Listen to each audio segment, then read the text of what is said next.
Gente, tudo bem com vocês?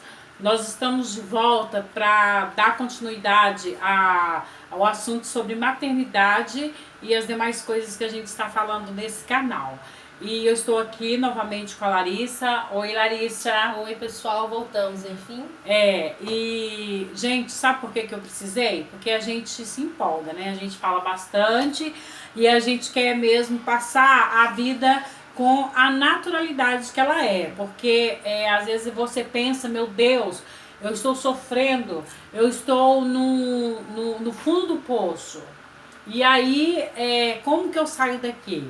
E aí a gente veio aqui conversar com a Larissa. Larissa, e qual que foi a mola que te ergueu desse fundo desse poço? O que você achou que foi a mola que te empurrou, te tirou do fundo desse poço?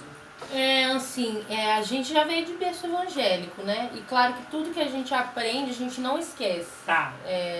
Engana quem fala assim, ai, mas é em vão e tal, que tá passando pra criança. Nada é em vão. De pequenininho a gente já vem com aquela estrutura e tal. A gente sai na curiosidade, mas sempre tem aquela vozinha da mãe lá no fundo. É errado, não pode, não faz. Sempre a gente fica com aquilo na cabeça da gente. Então, assim, é algo que me ajudou bastante, foi a estrutura na questão espiritual. Me ajudou bastante, né? Foi isso que eu sempre lembrava quando eu estava no mundo, quando eu saí. E quando você teve esse momento aí, entre aspas, de rebeldia, você estava buscando, na verdade, o quê? Se você tinha uma estrutura familiar, se você tinha uma estrutura no evangelho, o que você estava buscando nessa adolescência? O que você buscou? Então, a gente que engana quem fala que não há curiosidade do filho que nasce na igreja. Principalmente filhos de pastores, missionários, que cresceu no meio evangélico e de repente saiu do nada. Mas como que pode sair do nada? Vai buscar uma diversão. Buscar algo diferente, sabe? Você vê, eu tinha o quê? 13 anos, 13 para 14 anos. Você vê outras meninas na escola, se divertindo de uma maneira diferente, eles passam um ar de diversão maior, e aí você quer conhecer, nossa, que legal, e aí vai parece que a minha vida é monótona e a dela é legal. É tudo igual, e a gente se engana nisso, a gente acha que só vai sair, só vai se divertir, vai ficar nisso. Você acha que a mola também foi a sua maternidade? Depois deu esse start, deu essa... Sim, com certeza. Sim, quando você sabe que tem um ser que depende de você, que vai se espelhar em você. Porque como ele não teve a raiz paterna, ele não tinha uma pessoa ali, um pai e tal, pra ele se espelhar, eu precisava ser aquele alguém, entendeu? Então eu me cobrei muito nisso. Agora deu por aqui, chega. E o bom foi isso, porque eu tava nova, eu tinha 19 anos, eu ia fazer 19 anos. Então Deus me deu essa oportunidade ainda de viver a juventude, né? Assim, na casa do Senhor. Mas assim, o que me fez sair foi mais isso, a curiosidade de viver momentos diferentes. E aí foi puxando, aí quando você vê, você já não consegue mais voltar. E essa parte da sua adolescência, tem alguma recordação? Tem algo na sua vida? Tem algo que te marcou, que frustrou?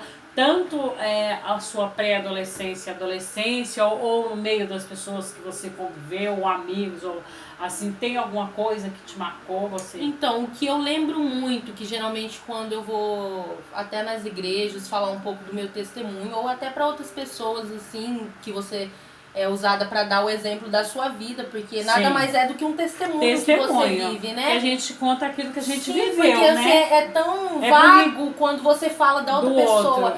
Ai, fulano, Deus mudou a vida de fulano e você nem viveu aquilo, né? É gostoso quando você fala aquilo, isso, que você já teve aquela sua verdade. E aí, eu lembro que quando eu saí da casa do Senhor, quando eu saí do meio evangélico, eu lembro que para me voltar foi muito difícil, porque eu não tive a estrutura da igreja. Eu vi muito preconceito da igreja. Eu não era conhecida como uma alma que precisava voltar. Eu era conhecida como a filha da missionária que se desviou.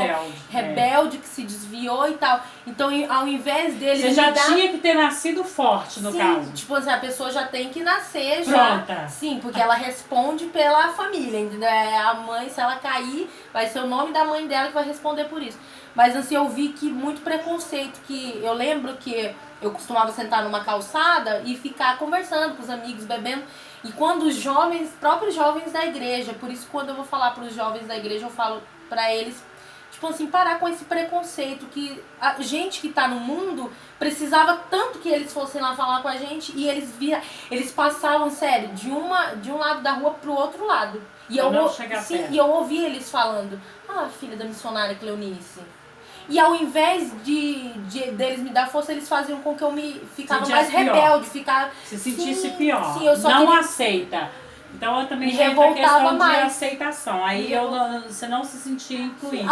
Aí eu ficava com mais ira do local. Como que eu vou num local onde as pessoas não me aceitam, onde eles só me criticam, onde eles não me amam de verdade?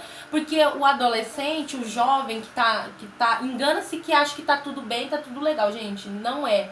Não tá tudo bem, não tá tudo... Tá precisando de uma palavra, tá precisando de um apoio, tá precisando de alguém que compreenda. Por que que você saiu, que sente, que converse, o que que você sente, por que você não consegue voltar, entendeu? Porque já vem de uma estrutura, sabe? É igual você falou, mas o que que te marcou?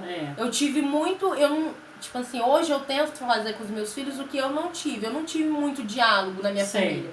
Nós somos em 8 irmãos, então já pensou, né? Também, coitada, minha mãe, né? Não tava pra pegar todo mundo, conversar com cada um, então era bem difícil. Sim. Então eu não tive isso, tipo, da minha mãe sentar, conversar sobre sexualidade, sobre as drogas, eu já não lembro desses assuntos, assim. Claro que ela sempre deu uma estrutura boa no ministério, sabe? Mas sempre nunca, assim... no pessoal, sabe? Filha e tal, o que você acha sobre isso? Como tá indo na sua escola? Alguém tá fazendo mal pra você na escola? Sendo que eu sofria demais na escola. Até hoje eu conto isso pro meu esposo, ele dá risada, porque hoje a gente já leva na brincadeira. Mas é algo que me doía muito, sobre o meu cabelo, sobre minha boca, minha bochecha. Então é algo, acho que é brincadeira de criança. Mas me frustrava demais, eu tinha muita vergonha. Eu não aceitava. Talvez até por isso a gente busca um grupo que nos aceite. Sim, aí lá tudo era normal.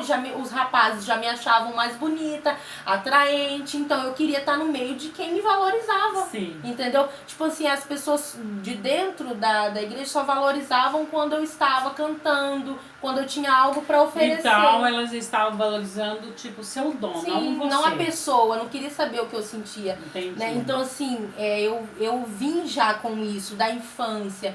Aí eu creio que nos 13, 14 anos que eu já podia claro que não tinha uma maturidade, mas que eu já podia sair, que eu já tinha um corpo de um adolescente.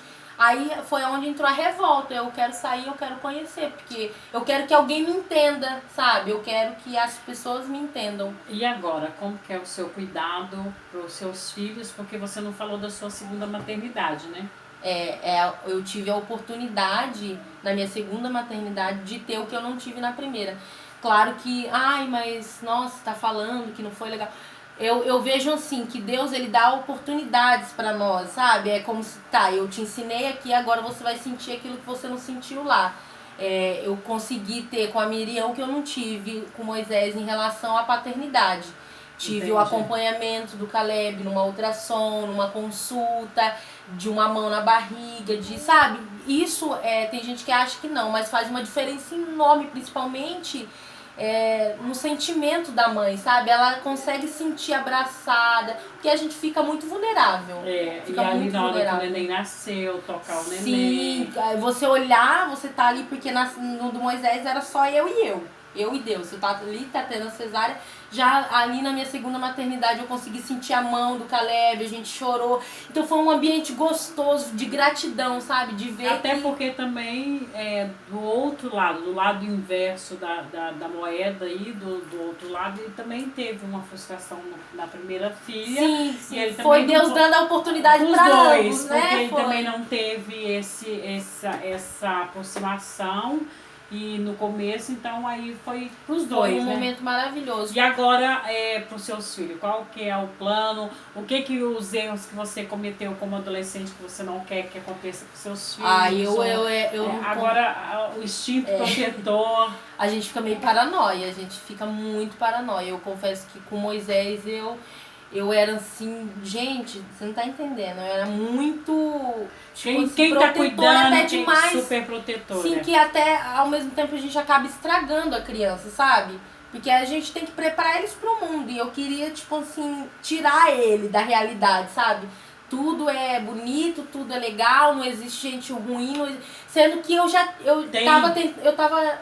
tava passando o que eu aprendi, porque se me mostrasse que existia gente ruim, eu não teria sofrido muitos abusos, eu não teria, entendeu? Sei. Eu seria uma criança, mas sim, de abuso. sim, eu lembro que pessoas assim, gente próxima de mim, sabe? Muitas vezes eu rejeitava de ir pra casa dessa pessoa e minha mãe não perguntava, mas por que você tá rejeitando? Por que você não quer ir? Ela mandava, entendeu? Não, para, achava que era frescura de criança. Sei. Vai, pode ir, entendeu? Então não teve esse querer entender o sentimento da criança.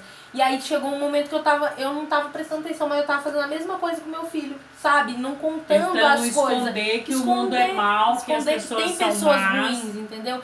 E aí foi quando houve esse estalo, assim, sabe? Porque é igual falou, a gente não nasce com manualzinho. E a gente fala assim muitas vezes, eu não vou fazer isso que minha mãe fez, ou eu não vou cometer o mesmo erro que fulana de tal teve. Mas na hora que você vê se tá na mesma situação, tá fazendo a mesma coisa. Deixando passar. É automático, sabe? Mas assim, foi quando aí você despertou pra ver. Foi quando eu comecei claro que a gente recebe vários conselhos, da sua parte, foi uma das pessoas que me alertou. Aí desse conselho a gente começa a buscar em livros. Hoje a gente tem internet. Isso é, gente, maravilhoso. Que antes a gente não tinha essa... Não tem. É por isso que eu não culpo também muito a minha mãe em relação a isso. Talvez ela não recebeu ela da mãe dela. Ela também não recebeu. Foi 12 filhos também a minha avó. Então eu imagino ela também na mesma situação, porque também ela engravidou nova, entendeu? E também não só pela idade, também porque passava muito entre linha, né? Sim. Aquela coisa assim, meio que subliminar. Subentendia que a pessoa ia entender com o tempo e nunca se falava sobre aquilo, né? Tipo assim, a gente acha assim, não, quando ele crescer ele vai saber. Sendo que a gente tem que passar isso, entendeu? Aí foi quando eu fui buscar pra eles não cometer os mesmos erros, entendeu? Tipo assim, pra ele entender sobre o abuso, sobre o homossexualismo. Hoje eu falo tudo, entendeu? Com meu filho. Tanto que antes eu não gostava que ele fosse na frente da casa, eu tinha medo. Hoje eu já pego, já dou R$1 pra ele e falo, busca o seu pão de queijo. Ele vai, aí eu falo, claro que a gente alerta, né? Não vai, não conversa, não entra na casa de alguém. Tudo que eu não tive, essa conversa, hoje eu tento passar pro meu filho, entendeu? Hoje eu tento passar tudo pra ele. Educar não é fazer vista grossa, deixar né? expressar, explicar, porque né? Tinha muito isso, né? Não pode chorar, chora calado, cala a boca, né? E aí a gente não podia falar o que sente, não né? conseguia. A gente chorava com raiva, maquinando mal, né? Eu lembro que quando a gente chorava em casa, minha mãe batia nós por pensar. Ela batia em nós e falava assim, não pensa! Tipo assim, como se a gente maquinando mal, né? Ou seja, então repressão. Sim, a gente foi muito assim, sabe? Reprimido. Isso. E eu fazia isso com Moisés. Eu batia e não deixava ele se expressar. Só que daí a gente vai se policiando, a gente vai vendo, não, eu não vou cometer os meus, vou deixar ele falar.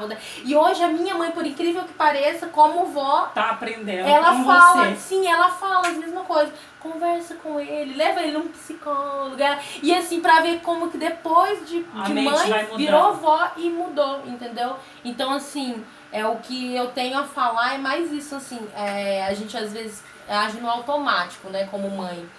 Deixa passar, vai deixando, e quando a gente vê, dentro da nossa casa tem uma criança, sabe, retraída, sim, sofrendo e a gente nem tá sabendo, sabe? E um caso é isso, porque eu não conseguia falar pro meu filho, eu não conseguia falar pra ele que ele não tinha o nome do pai dele, eu não conseguia falar pra ele quem era, eu não conseguia contar a história de vida dele, entendeu? Ele precisa saber. E ele precisava saber, até que um dia, né?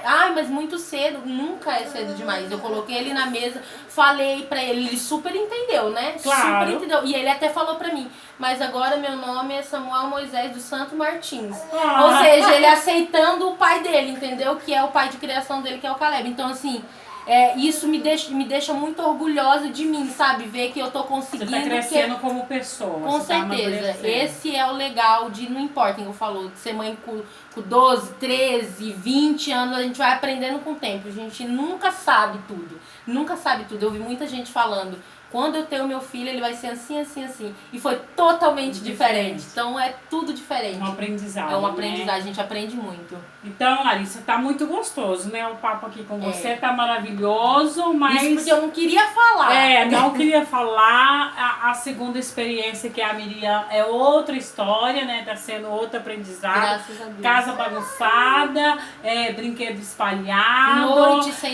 Noite sem dormir. Eles aprendendo a dar o primeiro passinho, ficar em pezinho, e tudo é novidade. Uma né? família gostoso. de verdade, né? O que eu sempre pedi a Deus, hoje eu tenho, que é uma família de verdade. Poder ter o acompanhamento de um pai, do Caleb sentar numa mesa, fazer um dever com Moisés, fazer uma refeição juntos, aconselhar, sabe? Na hora da refeição, brincar, e até mesmo aquele puxão de orelha, porque a mãe, ela quer ver isso dentro da casa, ela quer ver esse a autoridade do pai. Sim, pra mostrar pro filho ter uma referência, né? Esse é o papel do pai, assim. Então, eu me sinto muito orgulhosa pelo que Deus me deu hoje. Eu me sinto uma mulher muito honrada de poder olhar e falar assim, hoje eu tenho uma família, um esposo, o meu filho e uma filha. Deus é muito bom.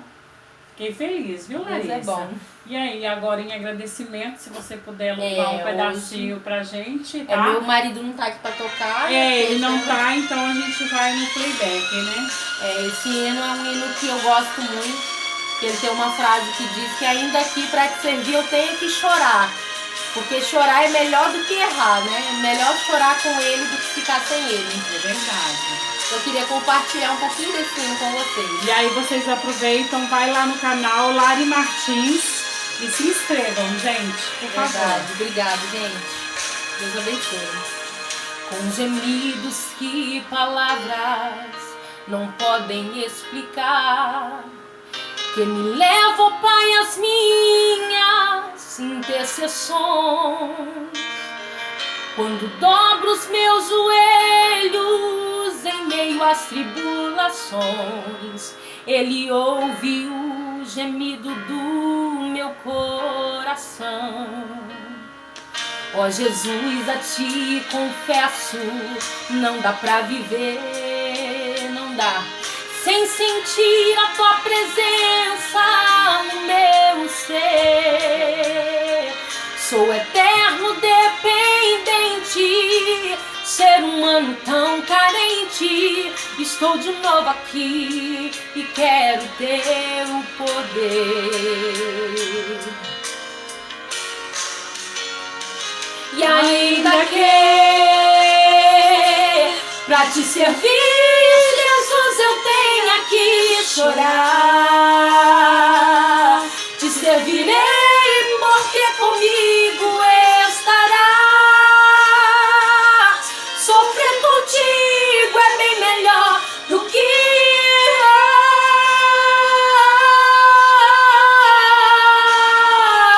perdoa-me, porque às vezes não consigo nem falar. Logo as lágrimas meus olhos vêm molhar, como um sinal que Tu estás neste lugar. Obrigado, gente. Gente, obrigada. Se inscreva no canal Lari Martins. Fica aí, se você gostou, você deixa seu joinha, se inscreva se você não é inscrito, comente aí o que você achou e conte pra gente a experiência de maternidade, porque tem muito tipo de maternidade. Tem maternidade de filhos que você gerou, tem de filhos que você cuidou, tem muito tipo, tem filhos espirituais, verdade, né, Larissa? Verdade. Tem muito tipo de história pra contar. Conte a sua história que a gente quer saber. Beijo, gente. Beijo, tchau, tchau. Obrigada.